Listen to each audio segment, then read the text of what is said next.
લોકો જો કે સરળથી બેસેલા છે આપણા વચ્ચે. હા, એટલે કેમ કે આપણો દાદાનો દરબાર છે, એના દ્વારા જે પણ એકવાર આવે ને એનો બેડો પાર થઈ જાય. અને એક વાત કરું કે તમે જ્યારે દાદાના દરબારની અંદર ગયા છો ને, ઈચ્છા છે કે મારે આજે આ માગવું છે, મારે આ માગવું છે, આ માગવું છે. જેવા દાદાને જોયા હશો ને, જે માગવાનું છે ભૂલી ગયા છો. અને કોને માગી લીધો હશે? દાદાને માગી લીધા. સાચી વાત કે હા? જેને દાદાને માગ્યો હાથ ઊંચો કરે.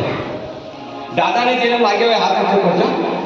મારી સામું ના જોતા, દાદાની સામું જોજો. હું તો આ પ્રોગ્રામ પર ચડાવવા પર છે, ઘરે જઈને પડવા મોબાઈલ મોકલો એટલે કહેવાનું અણિયારી તારી આકડી જાણે કમરની પાકડે મુખ દીઠે દુઃખ જાવે દૂર ચિંતામણી મારી સંકેશ્વર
અને આંગળી કરીને કહું કે તું છે મારે. ગમે ત્યારે કઈ બીમારી આવી પડી હોય ને અને તારું નામ લીધું હોય ને, 2 મિનિટમાં મારું કામ થઈ જાય. મારું નહીં પણ બધાનું કામ થઈ જાય. સંકેશ્વરના સાચા દે અશુભ કર્મને જોરથી બોલો, કંજૂસ ના કરતા. કેમ કે આજે જેટલું માગવું હોય માગી લો. પરમદાડે તમે ક્યાં છો તમને પણ નથી ખબર, મને પણ ખબર નથી. કલાક પછી આપણે ક્યાં છો કોઈને ખબર નથી. એટલે હૃદયથી માગી લેજો. તું છે મારે ચિંતા, મારી ચિંતા છેલ્લી ઘડી છે અને બધા મારી સાથે બોલજો. સંકેત બધાના બે હાથ ઉપર ચોપડ, બધાના બે હાથ ઉપર 1 2 3 4. સંકેત ના સાચા દે અશુભ કર્મને પાછા દે.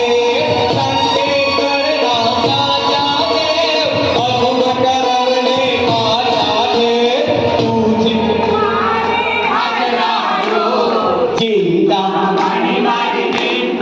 એક વાત કહી દઉં, તમે અત્યારે નૃત્ય કરતા હતા ને તો દિલ્હીથી નરેન્દ્ર મોદીનો ફોન આવ્યો કે આ ભાઈને પાછા ઊભા કરજો ચામર લઈને.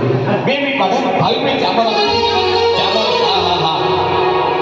અને આ ભાઈએ શું મને કીધું કહું કે ચિરાગભાઈ હું તો નૃત્ય કરીશ પણ એક પબ્લિક તાલી વગાડશે ને તો હું નૃત્ય કરીશ. જ્યારે તમારી તાલી નહીં વાગે ત્યારે જુદા નહીં વાગે. 1 2 3 4.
મિનિટ માટે આનંદભાઈ 2 મિનિટ માટે તમે પણ ઊભા થઈ જજો કાકા તમે પણ ઊભા થઈ જાઓ 2 મિનિટ માટે મોટા ભાઈ